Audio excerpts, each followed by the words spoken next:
Hello. If you're new to this channel, welcome. If you've seen it before, welcome back.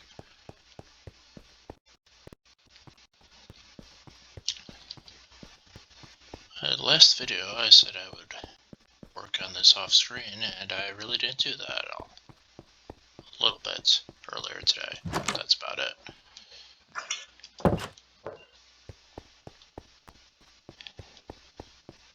When I was trying to get saplings from a jungle tree I had not yet cut down, I managed to knock over my scaffolding, hitting it with a hoe.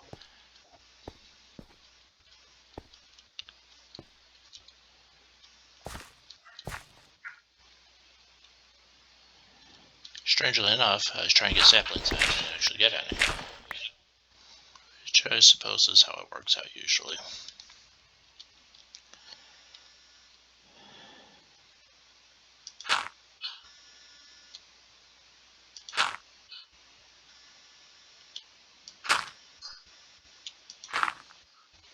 Of course, when I think about all the times I've used a hoe to get saplings, it's always been after I've already wiped out the trunk.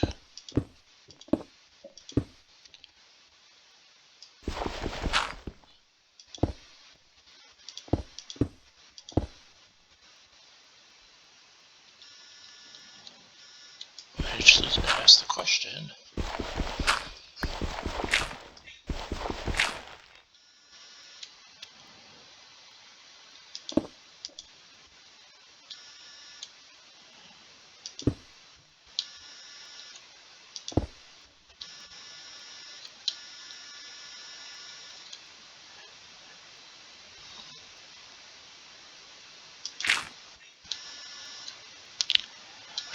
question, do you have to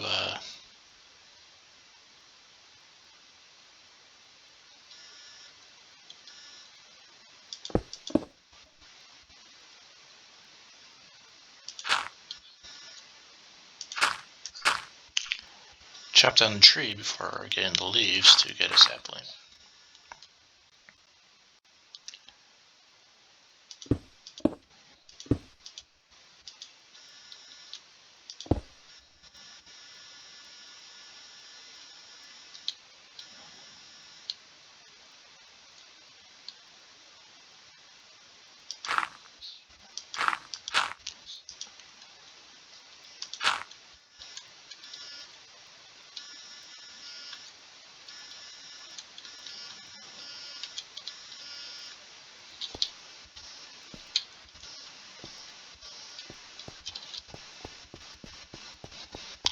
Anyway, I was watching recently a Glenn Beck video that said Congress has passed a new law to fight anti-Semitism, which sounds good in theory, but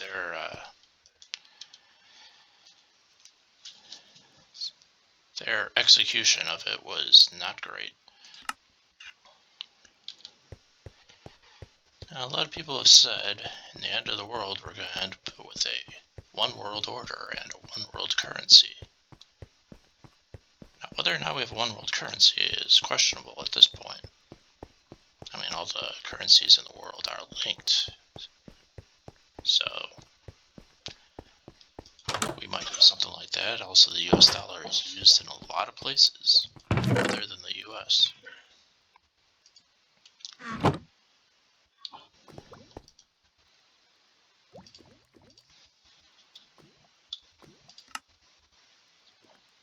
Oops.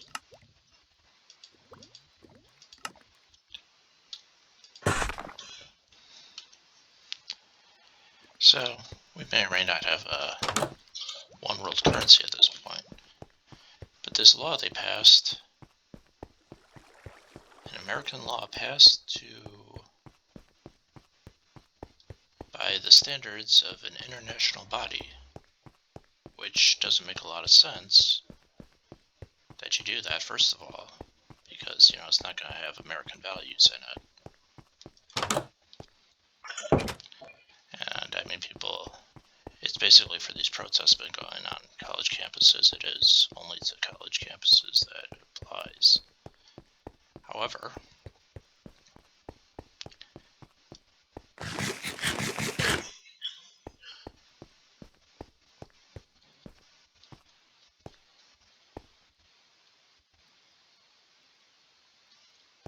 I might already be going down too far with this.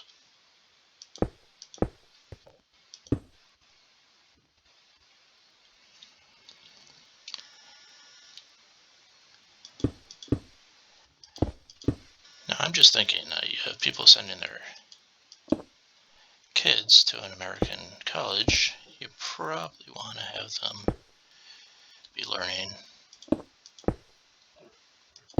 American beliefs while they're there. It's not a crazy thing to do.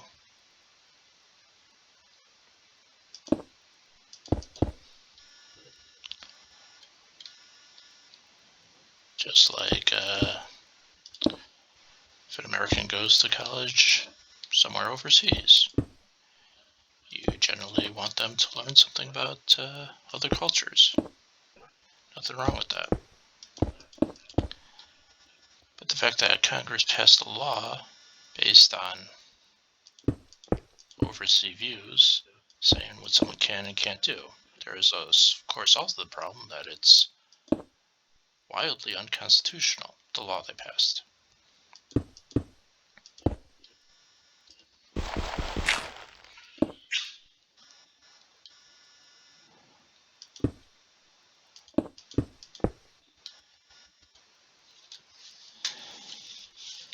Now, I'm not sure the exact wording of it. The statute was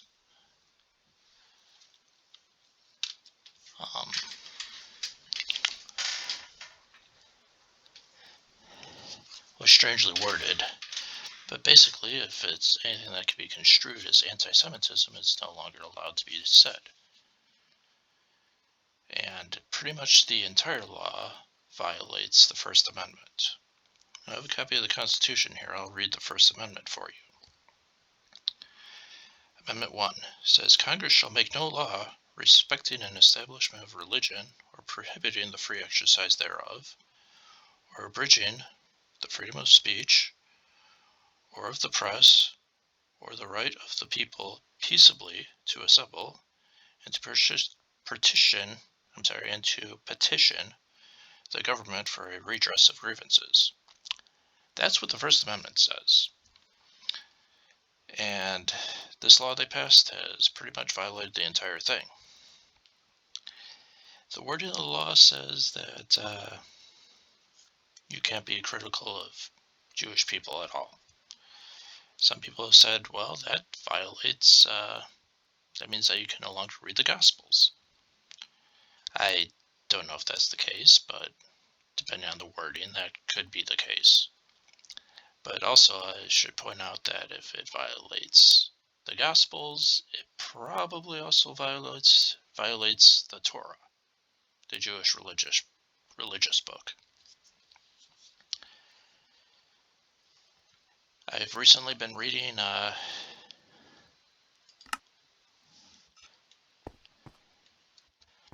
rereading the Old Testament. I originally read in the NIV version. I'm reading the New Revised Standard Version, which is a literal translation.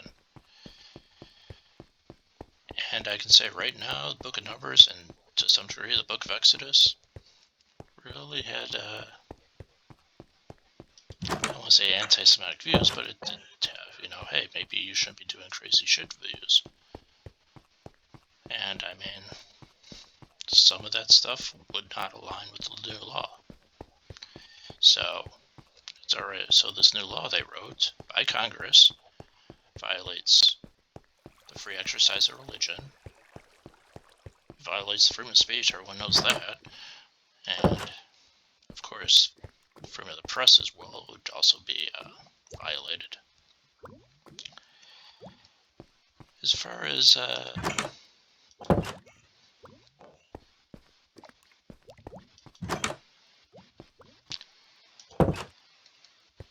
these protests go, everyone everyone's saying, oh, they have a right to protest. That's not what the First Amendment says. I just read what the First Amendment says. I'll read it again, although I've already put it down. Not a long document, not hard to find. The right it gives people says the right of the people peaceably to assemble. The important word here is peaceably, which in modern English would probably be translated to peacefully.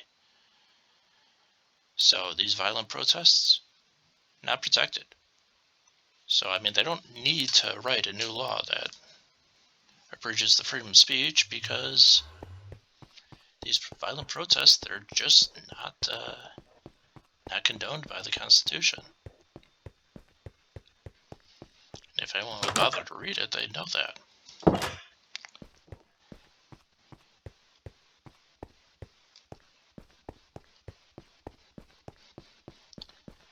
Now, as far as these protests go, you do have to ask yourself the question of what's going on here. I'm not going to go all conspiracy theory on you.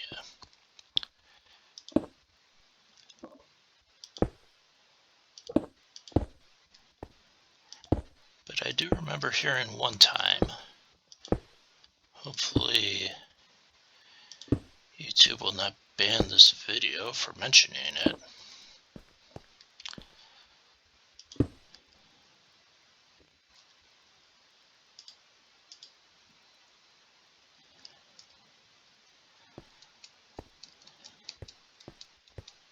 But I remember seeing something one time about how hate groups like the KKK, they don't really exist so much anymore, but I'm sure there's other ones that moved into their place.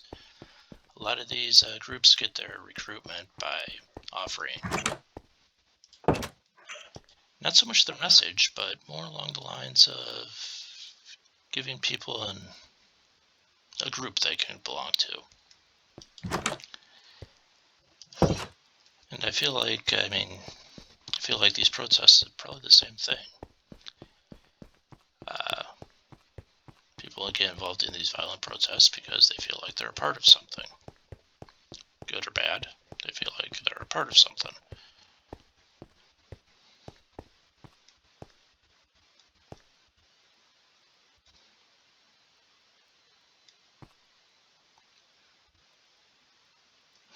Wait a second, I could do this smart.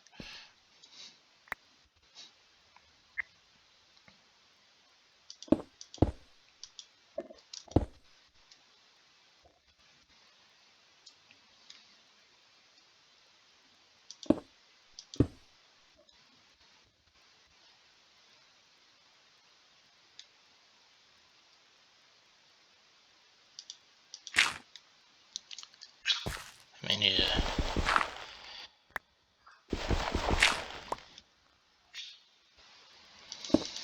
you see all these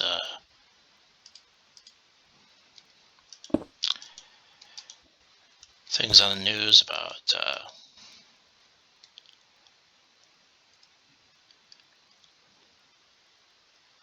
like queer people and whatnot supporting Palestine, whereas if they ever went to Palestine, they would be killed.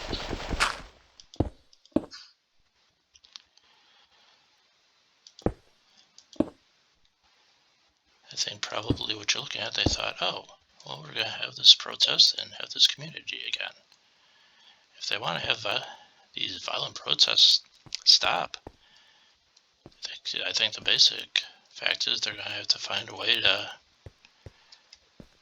have people have communities outside of these protests.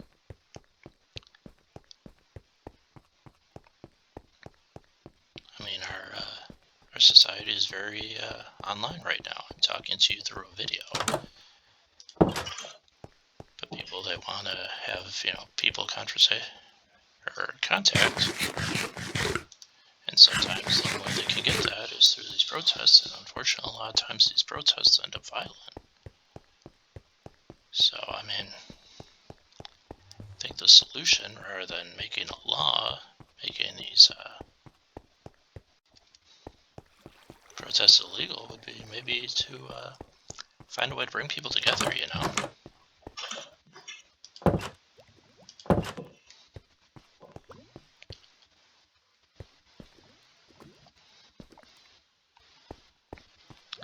So, I mean, that's my feelings on it, you know?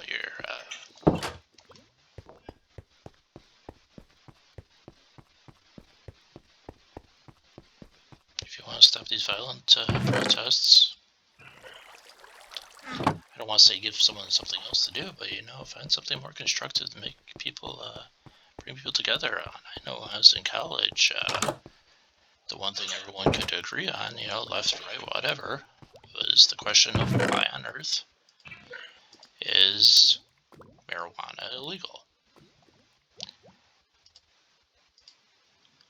Now, I'm not saying that's the best way to bring people together, but it's something pretty much we had a unanimous feeling about. And now, you know, these 20 years later, you know, it's starting to be happening. I mean, Congress is going to look into or at least make it legal to get for medicinal purposes, I believe, is what they're talking about right now. When you think about all the horrible things that have happened with other drugs, like opioids, something like marijuana doesn't seem that bad, to be honest. And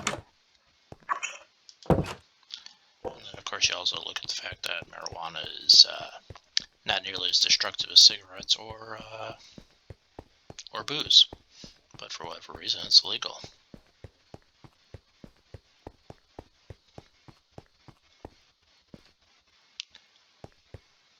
I'm surprised at how well this is already looking, not gonna lie. Usually have a terrible time building stuff, but actually,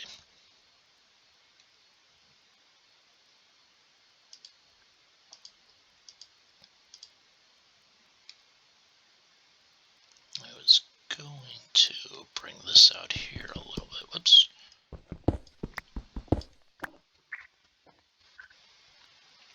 And bring it down into the jungle. Excuse me. So,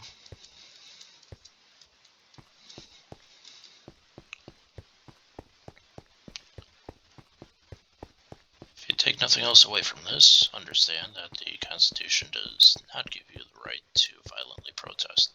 Also, I would like to bring up the fact about not so much violent protests. I understand getting bullied is not pleasant. I've been bullied a lot in my lifetime, especially in junior high. And while it's a really unpleasant place to be, I have to say ultimately it's made me a better person. No one likes to be bullied, but the fact is, you know, at some point you're going to have to figure out how to deal with people that are just going to hate you for hating you.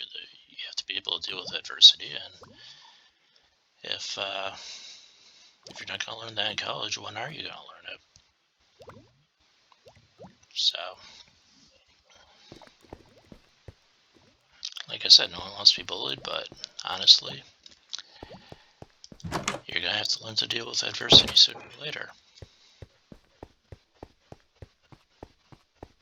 And when it turns violent, well, the police should, you know, get off their police butts and do something about it, because no one has a right to violently intimidate or harm another person. That's just not the case. Whether it's for a cause or not for a cause, you don't have the right to harm another human being. And violently protesting is not a right you have.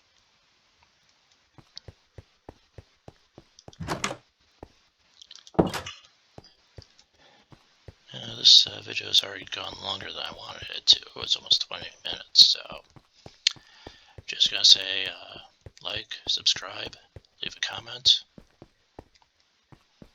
and I will see you next time. Bye-bye.